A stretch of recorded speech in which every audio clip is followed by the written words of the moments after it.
ఓం ఆపదామపహత్తారం దాతారం సర్వసంపదాం లోకాభిరామం శ్రీరామం భూయో భూయో నమామ్యహం. భగవద్బంధువులకి స్వామివారికి మంగళాశాసనాలు. మన రామచంద్రపురం శివాలయ ప్రాంగణంలో వేయించేసి ఉన్న శ్రీ భక్తాంజనేయ స్వామివారి ఆలయంలో ఈ రోజున హనుమద్వ్రత మహోత్సవం అనే కార్యక్రమం నిర్వహించడం జరిగింది. ఈ యొక్క హనుమద్వ్రత మహోత్సవాన్ని భక్తులందరూ కూడా విశేషంగా ఈ కార్యక్రమంలో పాల్గొనడం జరిగింది. ఈ యొక్క హనుమద్వ్రత మహోత్సవం అనేది స్వామివారి యొక్క జన్మదినోత్సవ వేడుకలు వైశాఖ మాసంలో బహుళ దశమి రోజున స్వామివారి యొక్క పుట్టినరోజు వేడుకలు జరుగుతాయి. దాన్ని హనుమాన్ జయంతి అని చెప్పి మనకి నామకరణం చేసి ఉన్నారు. అలాగే ఈరోజు జరిగిన కార్యక్రమం హనుమద్వ్రత మహోత్సవం. మొట్టమొదటిగా ఈ యొక్క హనుమద్వ్రత మహోత్సవం అంటే ఇది 13 సంవత్సరాలు దీక్షగా చేసుకుని ఇక రక్షాబంధనాన్ని కట్టుకుని ఆరాధన చేసుకోవాలి. మరి మనకి చక్కగా స్వామివారికి మొట్టమొదటిగా వ్యాసుల వారు ద్రౌపది చేత ఈ వ్రతాన్ని ఆచరించారని చెప్పి మనకి పురాణంలో చెప్పబడింది. అలాంటి కార్యక్రమంగా మరి సీతాదేవి మొట్టమొదటిగా రామచంద్రమూర్తి వారి సీతాదేవి మొట్టమొదటిగా హనుమని దర్శనం చేసినటువంటి సందర్భం ఈరోజు హనుమద్వ్రత మహోత్సవం అని చెప్పి నామదేవి ఏర్పాటు చేయడం. ఈరోజు అమ్మవారు మొట్టమొదటిగా హనుమంతుడిని దర్శనం చేసిన అమ్మవారిటండి సీతామాత. దానికోసం ఈవేళ హనుమద్వ్రత మహోత్సవం అంటే ఆ సందర్భంగా మనకి దేవాలయంలో అష్టోత్తర శత సంఖ్యాకంగా 100. అలాగే ఈ రోజున మార్గశిర శుద్ధ త్రయోదశి రోజున ఈ రోజున హనుమద్వ్రత మహోత్సవం అనే కార్యక్రమం జరుగుతుంది.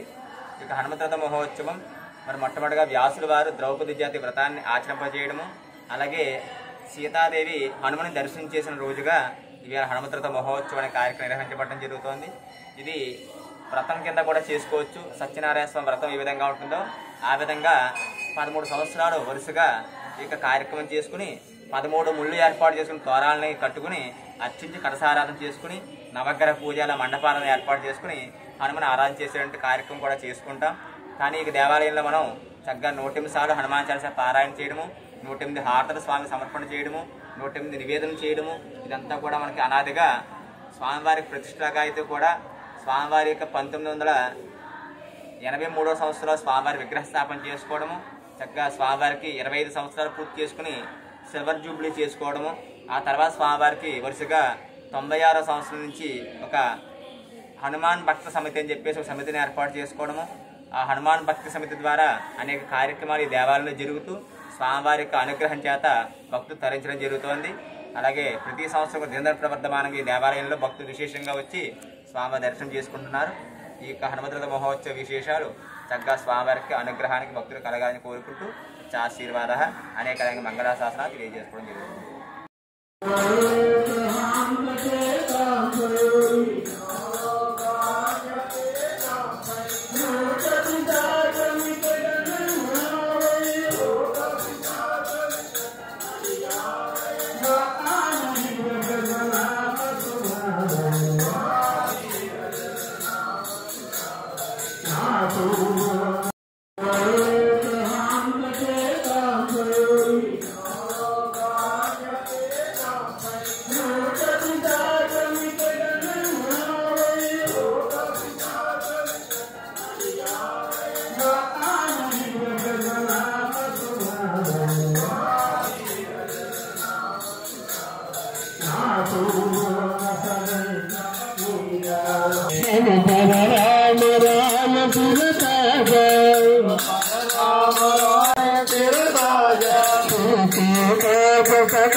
Hare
वायुपुत्रो महाबलः रामेष्ट फल्गुणसखः लिंगाक्षो अमित विक्रमः उदरीक्रमणश्चैव सीताशोक विनाशकः लक्ष्मण प्राणदाता च ग्रीवस्य दर्पः द्वादशैतानि नामानि कपिलस्य महात्मनः स्वापकाले पठे नित्यं यात्राकाले विशेषतः भयं नास्ति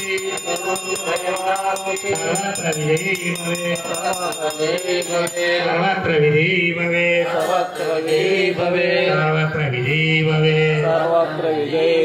భక్తులందరికీ మరవండి. ఈరోజు హనుమత్ దేవాలయ ప్రాంగణం శ్రీ భక్తాంజనేయ స్వామి శ్రీ సీతారామచంద్ర స్వామి గురి ముందు శ్రీ భక్తాంజనేయ స్వామి గారి హనుమత్ సందర్భంగా ఉదయం మరి అభిషేకాలు అవి జరిగి కాబట్టి 100 నిమిషాలు హనుమాన్ చాలీసా పారాయణ జరుగుతుంది. భక్తులందరూ కూడా ఈ హనుమాన్ చాలీసా పారాయణలో పాల్గొని వారి యొక్క స్వామివారి యొక్క అందరూ కూడా వచ్చి ఈ 100 నిమిషాలు చాలీసా కార్యక్రమంలో పాల్గొని దీపావళిగా కోరుతున్నాం.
Anjir,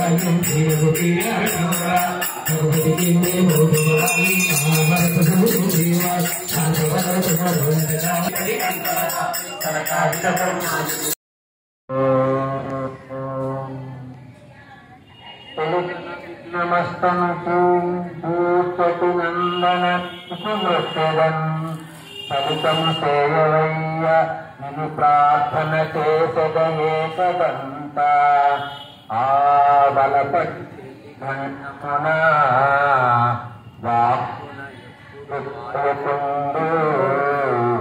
ఈ తలపున నిన్ను వేడగను దైవగణాధిప లోకనాయక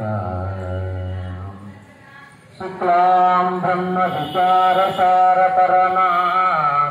ఆద్యాం జగద్వ్యాపినీం వీణా పుస్తకధారిణీం అభయదాం జాడ్యాంధకారాపహాం హస్తే స్ఫాటికమాలికాంతదతీం పద్మాసనే సంస్థితాం వందే తాం భగవతీ బుద్ధిప్రదాం శారదాం వందే తాం భగవతీ బుద్ధిప్రదాం శారదాం గురుబ్రహ్మ గురుర్విష్ణు గురుర్దేవో మహేశ్వరః గురు సాక్షాత్ పరం బ్రహ్మ తస్మై శ్రీ గురవే నమః. ఆపదామపహర్తారం దాతారం సర్వసంపదాం లోకాభిరామం శ్రీరామం భూయో భూయో నమామ్యహం. మనోజవం మారుతతుంగవేగం జితేంద్రియం బుద్ధిమతాం వరిష్టం వాతాత్మజం వానరయూథముఖ్యం శ్రీరామదూతం శిరసా నమామి రామయ్యదూతం మనసా స్మరామి. గురవే సర్వలోకానాం విషజే భవరోగిణాం నిధయే సర్వవిద్యానాం శ్రీ దక్షిణామూర్తయే నమః. సభాయ నమః. ఈరోజు మనందరికీ ఇష్టదైవం అయినటువంటి హనుమంతుని గురించి కొన్ని మాటలు నాచే పలికించేలా చేస్తున్నటువంటి శ్రీ సీతారామ లక్ష్మణ సమేత హనుమంతునికి భక్తిపూర్వక నమస్కారం తెలియజేస్తున్నాను. అలాగే మరి హనుమత్ వ్రతం సందర్భంగా ఇక్కడికి విచ్చేసినటువంటి భక్తులందరికీ కూడా నా హృదయపూర్వకమైనటువంటి నమస్కారం తెలియజేస్తున్నాను. మనం ప్రతి ఏడాది కూడా ఒక ధర్మవీరుడు, అతి బలవంతుడు, అమిత పరాక్రమశాలి, స్వామి భక్తి పరాయణుడు అయినటువంటి హనుమంతుని యొక్క అనుగ్రహం పొందడానికి ఆయన యొక్క విశిష్టతను తెలిపేటటువంటి రెండు ముఖ్యమైనటువంటి కార్యక్రమాలని నిర్వహించుకుంటున్నాం.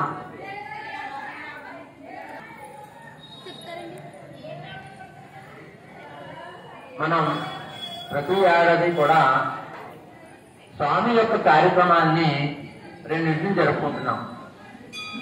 అవేంటంటే, ఒకటి హనుమత్ జయంతి, రెండవది హనుమత్ వ్రతం. ఈ మార్గశిర మాసం కూడా అంతే పవిత్రమైనదిగా మన పెద్దలు చెప్తూ ఉంటారు. సాక్షాత్తు భగవద్గీతలో శ్రీకృష్ణుడే అన్నాడు, మాసాన మార్గశీర్షోహం అని చెప్పేసి ఆయన చెప్పడం జరిగింది. మాసములలో నేను మార్గశిరాన్ని అని సాక్షాత్తు భగవంతుడే మరి గీతలో చెప్పడం జరిగింది. అలాంటి ఈ మార్గశిర మాసంలో శుక్లపక్ష త్రయోదశి నాడు అందరం స్వామి యొక్క 2వ కార్యక్రమాన్ని వైభవోపేతంగా జరుపుకుంటున్నాం. అదే మనం హనుమత్ వ్రతం అని చెప్పేసి చెప్పుకోవడం జరుగుతుంది. అయితే హనుమత్ వ్రతం అనగానే చాలా మందికి ఒక సందేహం వస్తుంది, అంటే వ్రతం అంటే ఏంటి అని. అయితే మనకి శ్రావణ మాసంలో వచ్చేటటువంటి వరలక్ష్మి వ్రతం, అలాగే భాద్రపద మాసంలో వచ్చేటటువంటి వినాయక వ్రతకల్పం, కార్తీక మాసంలో చేసుకునేటటువంటి కేదారేశ్వర వ్రతం, ఇలా అనేకమైనటువంటి వ్రతాలని భక్తులందరూ కూడా ఆచరిస్తూ ఉంటారు. అలాగే ఈ మార్గశిర మాసంలో కూడా హనుమంతుని యొక్క వ్రతం, అలాగే మరి అందరు భక్తులు ఇవే కాకుండా వారి ఇంట్లో ఏమైనా ఒక మంచి ఫంక్షన్ జరిగినా, లేకపోతే ఇల్లు కట్టుకున్నా, లేకపోతే వాళ్ళ ఇంట్లో షష్ఠపూర్తి లాంటి శుభ కార్యక్రమాలు జరిగిన సత్యనారాయణ స్వామి, శ్రీ రమాసై సత్యనారాయణ స్వామి వారి యొక్క వ్రతాన్ని కూడా జరుపుకుంటూ ఉంటారు. అలాగే ఈ మార్గశిర మాసంలో వచ్చేటటువంటి హనుమంతుని యొక్క ఈ వ్రతాన్ని కూడా జరుపుకోవడం జరుగుతుంది. అయితే ఇక్కడ ఎందుకు దీనికి ఇంత విశిష్టత ఏర్పడింది? హనుమతి ఏంటంటే మనకు అందరికీ తెలుసు, హనుమ పుట్టినరోజు. సాధారణంగా పుట్టినరోజును అందరూ బాగా జరుపుకుంటూ ఉంటారు. అప్పుడు దేవతల యొక్క పుట్టినరోజు అంటే ఇంకా వైభవంగా జరుపుతూ ఉంటాం మనం అందరం. మరి ఇక్కడ హనుమత్ వ్రతం ఏంటి? హనుమత్ వ్రతం దీని యొక్క విశిష్టత ఏంటి అనేటటువంటిది మనం చూసినట్టయితే, ఒక్కసారి ఈ హనుమత్ వ్రతాన్ని గురించి చెప్పుకునేటప్పుడు మనం క్లుప్తంగా శ్రీమద్ రామాయణం గురించి మనం ఒక్కసారి ఎప్పుడు తెచ్చుకున్నాం. శ్రీమద్ రామాయణంలో రాముల సీతారాములు పట్టాభిషేక ముహూర్తం నిర్ణయించబడింది. అందరూ కూడా చాలా సంతోషంగా ఉన్నారు. శ్రీరాముడికి పట్టాభిషేకంట, ఇంకా మన కొత్త రాజు గారు వస్తున్నారు, శ్రీరాముని యొక్క పరిపాలన త్వరలో ప్రారంభమవుతోంది అని చెప్పేసి జనులందరూ కూడా అయోధ్యలో ఎంతో సంతోషంగా ఉత్సవాలు జరుపుకుంటున్నారు. ఈ లోపుగా దశరథ మహారాజుని కైకేయి ఒక 2 వరాలు అడగడం జరిగింది. మందర అనేటటువంటి ఒక ఆమె యొక్క దాసి అయినటువంటి ఆవిడ ద్వారా 2 వరాలు అడగడం జరిగింది. ఈ దశరథ మహారాజుని ఎప్పుడైతే అడిగిందో, దశరథ మహారాజు ఈ 2 వరాలని ఇవ్వడానికి సంశయించి ఆయన తీవ్రమైనటువంటి దిగ్భ్రాంతికి లోనైపోయి ఒక అనారోగ్యానికి గురైపోయింది. అయితే ఈ విషయం రామచంద్రుడికి తెలిసింది.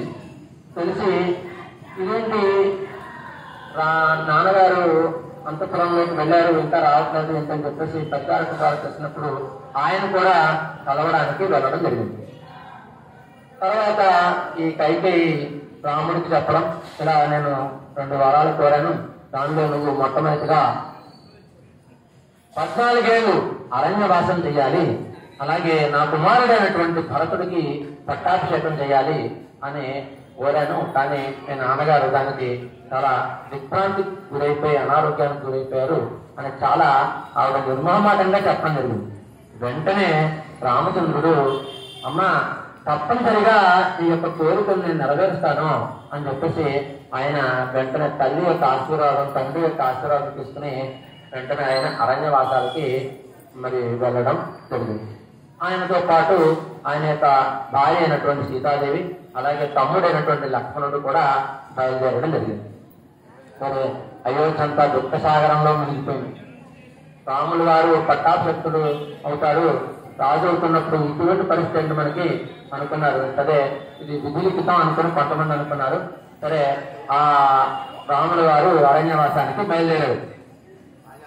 బయలుదేరిన తర్వాత ఈయన అరణ్యంలోకి వెళ్ళి అక్కడ ఈ అరణ్య మార్గంలో అనేకమైనటువంటి ఋషులను కలుసుకున్నారు. ఒక విధంగా చెప్పాలంటే ఆయనకి ఒక విధమైనటువంటి జ్ఞాన సంపద కూడా ఈ వనవాసం చేయడం ద్వారా నాకు కలిగింది అని చెప్పేసి రాముడు అంటారు. ఆయన మర్యాద పురుషోత్తముడు అని చెప్పేసి మన అందరికీ తెలుసు. చాలా గొప్ప అయినటువంటి లక్షణాలు కలిగినటువంటి ఒక ఆదర్శ పురుషోత్తముడు మానవ రూపంలో. మరి ఆయన ఒక మానవుడు ఏ విధంగా ఉండాలి అనేటటువంటిది మరి ఆయన మానవ రూపంలో మనకు అందరికీ తెలియజేయడం జరిగింది. అరణ్యవాసంలో పర్ణశాల, గోదావరి నది ఒడ్డున పర్ణశాల నిర్మించుకుని ఆ పర్ణశాలలో సీతాదేవితో కూడి నివసిస్తూ ఉన్నాడు. ఇదే విషయం లంకలో ఉన్నటువంటి రావణాసురుడికి తెలిసింది. అంతకుముందు రావణాసురుడు ఈమె యొక్క స్వయంవరానికి వచ్చి భంగపడటం జరిగింది. అప్పటి నుంచి సీతాదేవి మీద ఒక మోహంతో సీతాదేవిని ఎలాగైనా అపహరించి నేను పెళ్లి చేసుకోవాలి అనుకునేటటువంటి ఆలోచనలో ఉండడం జరిగింది. ఎప్పుడైతే అరణ్యవాసంలో ఉన్నారో అరణ్యంలో ఆయనకి కావలసినటువంటి ఎంతో మంది రాక్షసులు ఆయనకు సహకారం అందిస్తుంటారు. వాళ్ళ సహకారంతో సీతాదేవిని ఎత్తుకొచ్చేయటం అనేటటువంటి ఒక పథకం వేశాడు రావణాసుడు. సరే, తన అనుచరుడైనటువంటి మారీచుని కాకేశాడు. మారీచ, నువ్వు వెళ్ళి ఆ పర్ణశాలలో ఒక బంగారు జింకలాగా ఆ పర్ణశాల యొక్క నువ్వు కట్టాడు, అప్పుడు నేను చూసుకుంటాను మిగతా అంతా అన్నాడు. సరే, మారీచుడు అన్నాడు, స్వామి ఆల్రెడీ నేను రాముడి యొక్క బాణం యొక్క దెబ్బతిని ఉన్నాను. రాముడితో పెట్టుకోవద్దు. రాముడు మానవ రూపంలో ఉన్నటువంటి సాక్షాత్తు శ్రీమన్నారాయణుడు కాబట్టి ఆయనతో మనం యుద్ధం చేయొద్దు, ఆయనతో మనం విభేదించవద్దు అంటే ఈ రావణాసురుడు ఉన్నాడు. అయితే నేను ఇక్కడే హతమారుస్తాను ఆయన అని ఆయనతో చెప్పడం జరిగింది. అయితే నీ చేతిలో చెప్తే కన్నా ఆ సాక్షాత్తు శ్రీమన్నారాయణటువంటి రాముడి చేతుల నుంచి వస్తాను అని చెప్పేసి ఆయన ఒక బంగారు లేడి రూపంలో ఆ పర్ణశాల దగ్గర ఆయన తిరగడం మొదలుపెట్టాడు. సరే, ఇది సీతాదేవి చూసి ఆ లేడీ నాకు కావాలి స్వామి అని చెప్పేసి రాముడిని అడిగింది. రాముడు అన్నాడు, ఇది అడవి, దీంట్లో ఎంతో మంది రాక్షసులు ఉంటారు, వాళ్ళ యొక్క మాయాజాలంతో ఈ లేడులు వస్తుంటాయి, కాబట్టి దీన్ని నమ్మకు సీత అంటే ఆయన యొక్క మాట వినలేదు సీతకు. స్వామి నేను గొప్ప కోరుతున్నాను, నాకు కావాలి, ఆ జింక ఎలాగైనా సరే నాకు కావాలంటే సరే అని చెప్పేసి భార్య మాట కాదనలేక ఆ జింక కోసం ఈయన వెళ్ళాడు. సరే, అది మాయాజాలం కదండి. ఆ జింక చాలా లోపలికి అడవి లోపలికి తీసుకెళ్ళిపోయిన తర్వాత ఇంకా పట్టుపట్టలేదని చెప్పేసి ఆయన యొక్క బాణాన్ని దాన్ని ప్రయోగించాడు. ఎప్పుడైతే బాణం దానికి తగిలిందో వెంటనే ఆ లేడీ హా లక్ష్మణ, హా సీత అంటూ ఒక విధమైనటువంటి బాధతో అది చనిపోవడం జరిగింది. ఇది ఈ సీతాదేవి వినడం జరిగింది. లక్ష్మణ, ఏదో ఆపద జరిగింది, నీ అన్నగారికి ఏదో ఆపద జరిగింది, నువ్వు తొందరగా వెళ్ళాలి అని చెప్పేసి లక్ష్మణ్ని ఆవిడ హడావుడి చేసింది. అమ్మ సీత, అమ్మ వదనమ్మ, ఇది మాయాజాలం తప్ప నా రాముడికి నా అన్నగారికి ఏ విధమైనటువంటి ఆపద జరగదో ఆయన చెప్పడం జరిగింది. కానీ ఈవిడ వినలేదు. కానీ ఆవిడ యొక్క నిందారోపణమైనటువంటి మాటలకి బాధపడి సరే అని చెప్పేసి ఆయన ఒక రేఖను చూసి నువ్వు ఎట్టి పరిస్థితులను కూడా ఎవరు వచ్చినా కూడా నువ్వు బయటకు వెళ్ళకు, ఈ గీత దాటకు అని చెప్పేసి ఆయన రాముడిని రక్షించడానికి వెళ్ళడం జరిగింది. ఇదే అతను అనుకుని రావణాసుడు మాయావేష రూపంలో సీతమ్మని అపహరించడం జరిగింది. అపహరించి ఆయన యొక్క లంకలో అశోక వృక్షం కింద ఆమెని బంధించడం జరిగింది. ఎప్పుడైతే ఈ రామలక్ష్మణుడు లేనటువంటి సమయంలో సీతాదేవిని అపహరించి అక్కడ పెట్టాడో అప్పటి నుంచి ఆవిడికి తీవ్రమైనటువంటి మానసికమైనటువంటి ఒక విధమైనటువంటి దుఃఖం కలిగింది. ఆవిడ అయ్యయ్యో నేను తప్పు పని చేశాను అని చెప్పేసి ఆవిడ ఎంతో దుఃఖంతో ఆ అశోక వృక్షం కింద బాధపడుతూ ఉండడం జరిగింది. సరే ఈ లోపుగా ఈ రాముడు లక్ష్మణుడు మళ్ళా వెనక్కి రావడం, వెనక్కి వచ్చిన తర్వాత సీత అపహరించడం అయినదని తెలుసుకోవడం, వెంటనే సీతాదేవిని వెతుక్కుంటూ వాళ్ళు అడవిలో సంచారం చేయడం జరిగింది. ఆ అడవిలో వాళ్ళు అలా వెళుతూ ఉండగా అక్కడ ఋష్యముఖ పర్వతం మీద సుగ్రీవుడు అనేటటువంటి ఒక మహారాజు గారు అక్కడ ఉండడం జరిగింది. సరే వాలి సుగ్రీవులు ఇద్దరు అన్నదమ్ములు, వాళ్ళిద్దరికి అభిప్రాయ భేదాలు వచ్చిన మూలంగా ఈ వాలి సుగ్రీవుడిని ఎక్కడో దూరంగా ఉండడం జరిగింది. అయితే ఈ సుగ్రీవుడు ఈ ఋష్యముఖ పర్వతంలో ఉన్నాడని చెప్పి తెలుసుకుని అక్కడ ఈ పర్వతం మీదకి వస్తూ ఉంటే సుగ్రీవుని యొక్క స్నేహితుడు అయినటువంటి మంత్రి అయినటువంటి హనుమంతుడు ఇది చూశాడు. వెంటనే సుగ్రీవుడు అన్నాడు, ఎవరో వస్తున్నారు, ఎవరో ఇద్దరు మహా వ్యక్తులు వస్తున్నారు, ఎవరో, కాబట్టి నువ్వు వెళ్ళు, బహుశా వాళ్ళు ఈ గాలిని పంపినటువంటి వ్యక్తులు అయి ఉండొచ్చు, కాబట్టి నువ్వు వెళ్ళు, నాకేమైనా కీడు చేస్తారో వెళ్ళి వాళ్ళని తెలుసుకో అని చెప్పేసి చెప్పడం జరిగింది. వెంటనే ఈయన ఒక బ్రాహ్మణ వేషధారిలో హనుమంతుడు వాళ్ళని కలుసుకుని వాళ్ళతో మాట్లాడడం జరిగింది. ఈ హనుమంతుడు అప్పటి వరకు కూడా రామనామం గురించి, రాముడు తన ప్రభువు అని చెప్పేసి ఎప్పుడు వస్తాడో, తను ఎప్పుడు కలుసుకుందామా అనేటటువంటి ఉద్దేశంతో ఆయన ఎదురు చూడటం జరుగుతుంది. అయితే ఈ లోపుగా ఎప్పుడైతే ఈ బ్రాహ్మణ వేషధారిలో రాముని కలుసుకున్నాడో అప్పుడు ఈ రాముడు ఆయనతో మాట్లాడడం, ఈ హనుమంతుడు ఆయనతో మాట్లాడడం జరిగింది. ఈ హనుమంతుడండి ఆయన యొక్క మాటలకి రాముడు చాలా సంతోషపడిపోయాడండి. ఎందుకంటే ఇంత గొప్ప వ్యక్తి, ఇతను ఇంత గొప్ప వ్యక్తిని నేను ఇదే మొదటిసారి చూడటం, చాలా గొప్పగా మాట్లాడుతున్నాడు ఈయన అని చెప్పేసి ఆయన అనుకున్నాడు. ఎందుకంటే ఈయన సాక్షాత్తు ఈశ్వరాంశ సంబుద్ధుడు, అది కాకుండా ఈయన నవ వ్యాకరణ పండితుడు హనుమంతుడు. కాబట్టి ఆయన యొక్క మాటలలో ఎంతో విధమైనటువంటి చాతుర్యం కనపడింది అనమాట.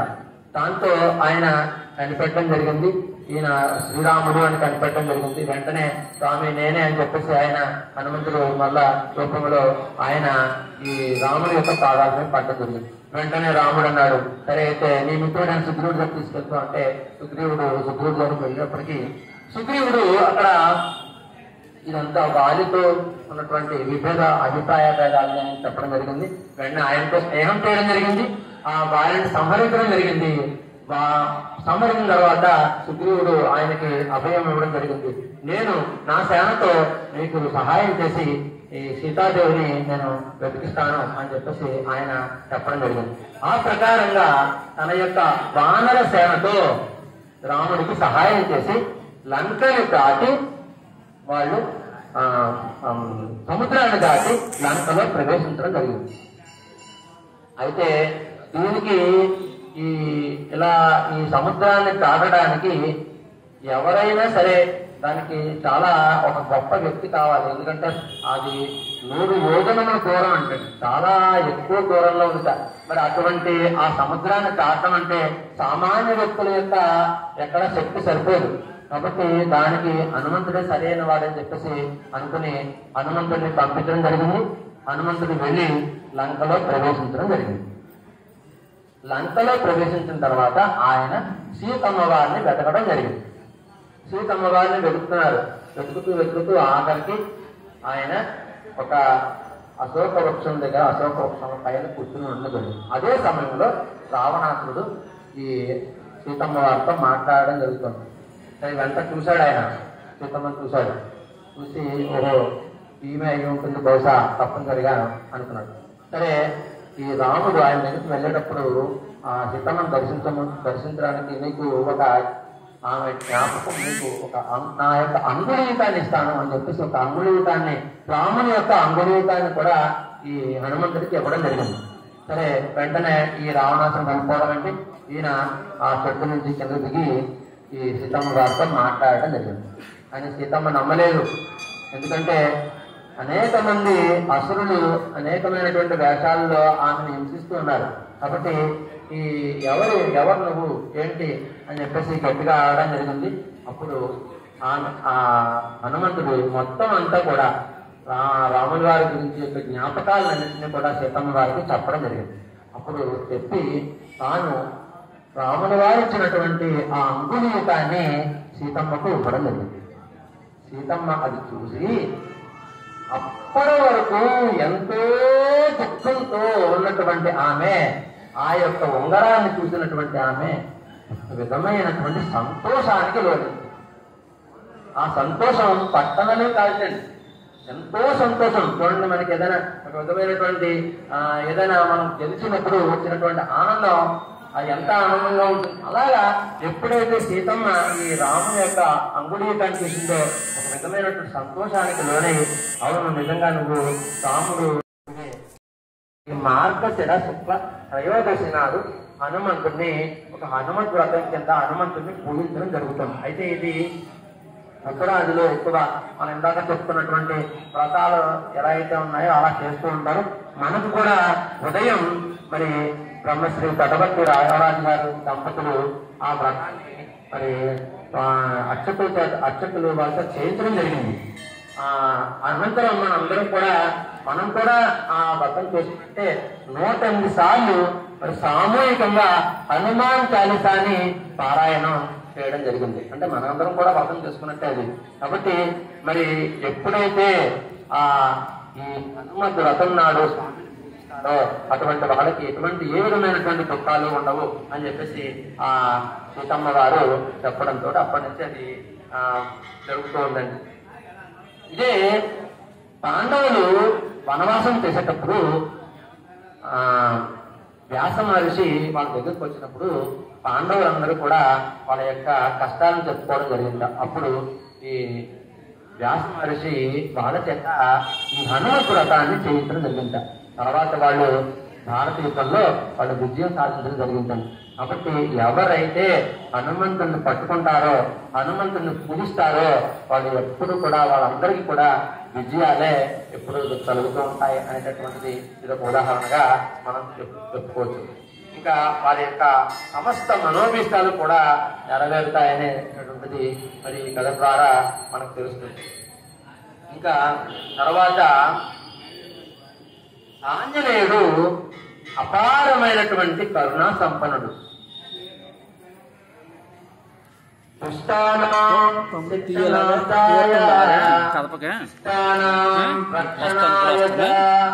రామకార్యార్థ సిద్ధ్యర్థం జాతా శ్రీ హనుమాన్ సుధా అని చెప్పేసి చెప్పడం జరిగింది.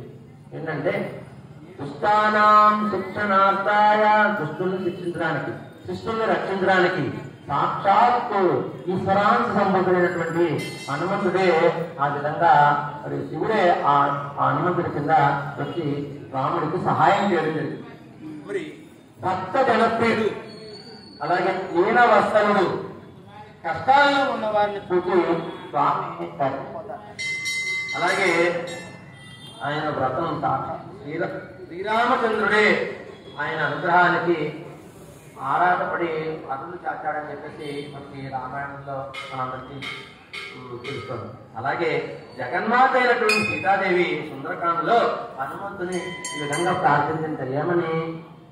తమస్మిన్ కార్య నిర్యోగే ప్రమాణం హరిసత్తమా హనుమాన్ యత్నమాస్తాయ దుఃఖక్షయకరో భవ. ఇందాక అనుకున్నాం కదండి, నా యొక్క దుఃఖాన్ని పోగొట్టావు నువ్వు. కాబట్టి ఇక్కడ మనం ఈ శ్లోకం ద్వారా తెలుసుకున్న అంటే కేవలం నా దుఃఖం ఒకటే కాదు, ఎవరైతే దుఃఖాల్లో ఉంటారో, ఎవరైతే కష్టాల్లో ఉంటారో వాళ్ళందరికీ కూడా దుఃఖాలను పోగొట్టగలిగినటువంటి సమర్థులు నువ్వు. కాబట్టి నువ్వు ఇప్పుడు వచ్చావు, నాకు చాలా ఆనందాన్ని కలిగించావు. రాముడికి మళ్ళా ఆమె చూడమని ఇస్తుంది. ఈ చూడమని నుంచి రామునికి నాకు క్షేమ సమాచారాలు చెప్పు, త్వరలో రాముని రమ్మని చెప్పు, రావణాసక్తి వ్యక్తం చేయమని చెప్పు అని చెప్పేసి ఆమె హనుమంతుని కోరుతుంది. ఆ విధంగా ఈ తన యొక్క కేవలం అమ్మవారి యొక్క దుఃఖానే కాదు, ఎవరైతే స్వామిని కొలుస్తారో వాళ్ళ యొక్క దుఃఖాలన్నీ కూడా పోగొట్టగలిగినటువంటి ఒక గొప్ప పరాక్రమవంతుడు, ఒక గొప్ప ధీమంతుడైనటువంటి మరి హనుమంతుడు. అలాగే ఈ లోకంలో కొన్ని ధర్మాలకు ప్రతీకగా కొన్ని పాత్రలు దేవతాముఖులుగా ముక్కులుగా మన ముందు నిలుస్తాయి అనడంలో ఎటువంటి సందేహం లేదు. అందులో అటువంటి దేవతామూర్తుల్లో సర్వశక్తులకు సంకేతమైనటువంటి వాడు హనుమంతుడు. ఆయన భౌతికంగా వాన రూపంలో ఉన్నప్పటికీ కూడా వృత్తి ప్రవృత్తులలో నరుని వలె ప్రవర్తించి శక్తియుక్తుల్లో దైవత్వాన్ని కనపట్టాడు. ఆయనకి తేజస్సు, ధైర్యం, సామర్థ్యం, వినయం, నీతి, చాతుర్యం, పౌరుషం, పరాక్రమం, బుద్ధి, ఇలా హనుమంతుల్లో అనేకమైనటువంటి విశిష్టమైనటువంటి గుణాలు మనం అందరం చూస్తూ ఉంటాం. అవన్నీ రామాయణంలో మనం దర్శించుకుంటూ ఉంటాం. అందుకే పిల్లల నుండి పెద్దవాళ్ళ వరకు కూడా హనుమంతుడు అంటే ఇష్టపడిన వాళ్ళు ఎవరు లేరు. హనుమంతుడు అనగానే నిజమైనటువంటి ఆనందం కలుగుతుందండి. మరి ఆ ఆనందంలో చక్కగా మరి హనుమ నామస్మరణతోటి మరి పిల్లలందరికీ కూడా చక్కగా శ్రీరామ రక్ష సర్వ జగత్ రక్ష అని చెప్పేసి చెప్తూ ఉంటారు. అంటే శ్రీరామ రక్ష అంటే ఆంజనేయ రక్ష అనేటటువంటి అర్థమే. ఎక్కడైతే శ్రీరామ నామం జరుగుతుందో అక్కడ ఆంజనేయుడు ఉంటాడు అనేటువంటిది మనందరికీ తెలుసున్నటువంటి విషయమే. అలాగే మరి ఈ పుట్టినటువంటి పిల్లలకి వాళ్ళ యొక్క ఈ బారసాల మహోత్సవంలో కూడా ఆయన యొక్క రక్ష, ఆయన యొక్క ఆంజనేయ స్వామి గుళ్ళ కడుతుంటారు. ఎవరు ఎన్ని నగలు చేసినప్పటికీ కూడా ఆ ఆంజనేయ స్వామి యొక్క గుళ్ళ మరి కేవలం మోతాడుతోనే కడుతూ ఉంటారు. అది గొప్ప ఆనందాన్ని కలిగిస్తూ ఉంటుంది. అదే ఒక రక్షగా కూడా మరి స్వామి చూసుకుంటూ ఉంటారనడంలో ఎలాంటి సందేహం మనకి లేదు. అలాగే శ్రీమద్ రామాయణంలో 6 కాండలు ఉన్నాయి. ఏంటంటే అవి బాలకాండ, అయోధ్యకాండ, అరణ్యకాండ, కిష్కింధకాండ, సుందరకాండ, ఉత్తకాండ, ఇలా 6 కాండలు ఉన్నాయి. ఈ 6 కాండల్లో స్వామి 3 కాండల్లో మనకు దర్శనమిస్తారు. మొట్టమొదటి కాండ ఏంటంటే కిష్కింధకాండ. ఇక్కడ స్వామి ప్రత్యక్షం అవుతారు. అంటే ఇందాక చెప్పుకున్నాం కదండి, సుగ్రీవుడు పరిచయం చేసేటప్పుడు మొదలవుతుంది అనమాట అది. కాబట్టి అది కిష్కింధకాండ అక్కడి నుంచి మొదలవుతుంది, అక్కడ ప్రత్యక్షం అవుతారు. ఇంకా రెండవది సుందరకాండ. ఇంకా ఆయన యొక్క విశ్వరూపాన్ని చూపించాడు సుందరకాండ. ఇంకా స్వామి మొత్తం తన యొక్క మహత్యానంతరిని చూపుతున్నది సుందరకాండ. అందుకనే మరి సుందరకాండకి అంత గొప్పమైన విశిష్టత ఉంది. అందుకనే మనం ప్రతి మంగళవారం కూడా మరి సుందరకాండని ఒక గేయ రూపంలో మనందరం కూడా పారాయణ చేస్తూ ఉంటాం. ఎటువంటి మనకి క్లేశాలు కలిగినా సుందరకాండ ఒకటి పారాయణ చేస్తే దాంట్లో మనకి ఏ విధమైనటువంటి ఇబ్బందులు ఉండవని చెప్పేసి మన పెద్దలు చెప్తూ ఉంటారు. కాబట్టి మనం సుందరకాండ అంతా పారాయణ చేయాలంటే చాలా కష్టం అండి. దానికి చాలా ఎన్నో పద్ధతులు ఉన్నాయి. కాబట్టి కేవలం ప్రతి మంగళవారం కూడా మనం ఒక గేయ రూపంలో మనం అది పారాయణ చేయడం జరుగుతుంది. కాబట్టి ప్రతి మంగళవారం కూడా భక్తులందరూ కూడా తప్పనిసరిగా 7 గంటలకు ప్రారంభమైనటువంటి ఆ కార్యక్రమంలో పాల్గొనండి. సుందరకాండని ప్రతి వారు కూడా పారాయణ చేయండి. ఇంకా తన ప్రవర్తనతో ప్రగడం ఎలాగో చెబుతూ మానవ జాతికి మార్గనిర్దేశనం చేసినటువంటి ఒక ధర్మవీరుడు హనుమంతుడు. అటువంటి ఆ గొప్ప వీరుని యొక్క వ్రతం ఈ హనుమత్ వ్రతంగా మనం ఈరోజు జరుపుకోవడం జరిగింది. 100 సార్లు మరి హనుమాన్ చాలీసాని కూడా పారాయణం చేయడం జరిగింది. కాబట్టి ఈ కార్యక్రమాన్ని మనందరం కూడా చేసుకోవడం ఒక మహద్భాగ్యంగా భావిస్తూ మరి వచ్చే ఏడాది మరింత ఇంకా ఘనంగా మరి ఈ రోజు యాక్చువల్గా అయితే మన హనుమాన్ భక్త మండలి వ్యవస్థాపకులైనటువంటి శ్రీ డాక్టర్ ఎంఆర్ఎస్ వీరభద్రరావు గారు మనకి ఆయన అత్యవసర పరిస్థితుల్లో మరి ఒక పెళ్లికి వెళ్ళడం జరిగింది. ఆయన లేని లోటు మనకి కనిపిస్తుంది. కాబట్టి ఆయన ఉంటే ఇంకా మంచి మంచి విషయాలు మరి ఆయన చెప్పడం జరుగుతుంది. కాబట్టి మరి ఆయనకి డాక్టర్ వీరభద్రరావు గారికి, అలాగే ఇక్కడ నిర్వహిస్తున్నటువంటి ఆయన లేకపోయినా సరే మరి ఆయన అనుకూలైనటువంటి శ్రీ పంపల సుబ్బారావు గారు, అలాగే పొందకూరు త్రినాథరావు గారు, అలాగే మన రామ్మూర్తి గారు, విశ్వనాథం గారు, వీళ్ళందరూ కూడా మరి ఈ కార్యక్రమాన్ని చక్కగా దిగ్విజయం చేయడం జరిగింది. మరి పొద్దు నుంచి అనేకమైనటువంటి కార్యక్రమాల్లో మనందరూ కూడా పాల్గొనడం జరిగింది. కాబట్టి మరి ఇటువంటి ఈ కార్యక్రమంలో పాల్గొన్నటువంటి భక్తులందరికీ కూడా ఆ హనుమంతుడు సదా మరి ఆయన యొక్క ఆశీర్వచనం ఉండాలని ఎప్పుడు కోరుకుంటూ, స్వస్తి ప్రజాభ్యాం పరిపాలయంతాం న్యాయేన మార్గేణ మహీం మహీసా గోబ్రాహ్మణేభ్యః శుభమస్తు నిత్యం లోకాః సమస్తాః సుఖినో భవంతు. కాలే వర్షతు పర్జన్యః పృథివీ సస్యశాలినీ దేశోऽयं శోభరహితే బ్రాహ్మణాః సంతు నిర్భయాః సర్వే జనాః సుఖినో భవంతు సమస్త సన్మంగళాని భవంతు. సర్వం శ్రీ ఆంజనేయార్పణమస్తు. ఓం శాంతి శాంతి శాంతి. జై శ్రీరామ్. ఈరోజు మరి ఈ కార్యక్రమాలను మనం దిగ్విజయంగా జరుపుకోవడానికి కారణం మనకి కార్యక్రమాన్ని చేయాలి అంటే మన వక్త కావాలి. ఆ వక్తగా మనకి గోపాలకృష్ణ గారు ఈరోజు మంచి సందేశాన్ని అందించారు. మరి భక్తాంజనేయ స్వామి గారి దేవాలయంలో జరిగినటువంటి కార్యక్రమానికి వేళ హనుమంతుల సందర్భంగా వారు ఇచ్చినటువంటి ఈ మంచి సూచనలు, మంచి కార్యక్రమాన్ని మనకి నిర్వహించినట్టుగా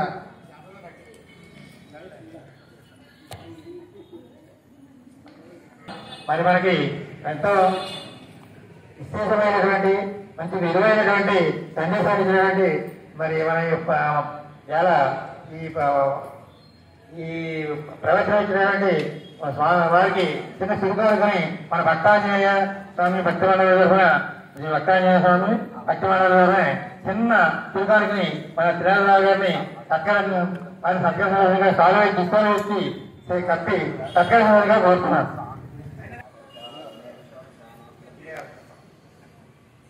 చక్కగా హనుమంతుడి మహోత్సవం సందర్భంగా మేడవరపు గోపాలకృష్ణ గారు బ్రహ్మశ్రీ మరి చక్కగా ఈవేళ హనుమంతుడి మహోత్సవం కోసం, హనుమంతుడి తత్వం కోసం, అలాగే రామకృష్ణమూర్తి వారి యొక్క రామాయణ ఘట్టాలు కూడా వివరించడం జరిగింది. చక్కగా స్వామివారి యొక్క మరి ఆ స్టడీ చేయాలంటే సుమారుగా ఒక వారం రోజుల ముందు స్టడీ చేస్తే కానీ ఈ మాట మనం చెప్పడానికి అవకాశం ఉండదు.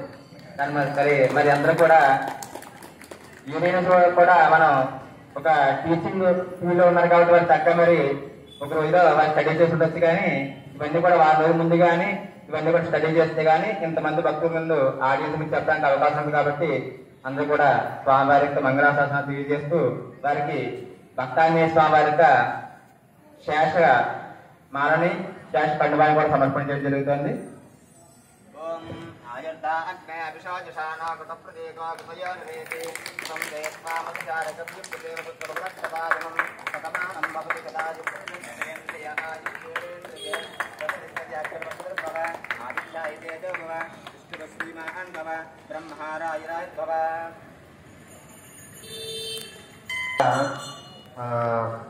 మాస్టర్ అడగడం నేను కాదని లేకపోతాను, ఎందుకంటే నిజంగా చెప్పాలంటే. జై శ్రీరామ్. ఈ వీడియో నచ్చితే షేర్ చేయండి, సబ్స్క్రైబ్ చేయండి, లైక్ చేయండి. జై శ్రీరామ్. జై శ్రీరామ్. శ్రీ హనుమాన్. జై హనుమాన్. జై జై హనుమాన్.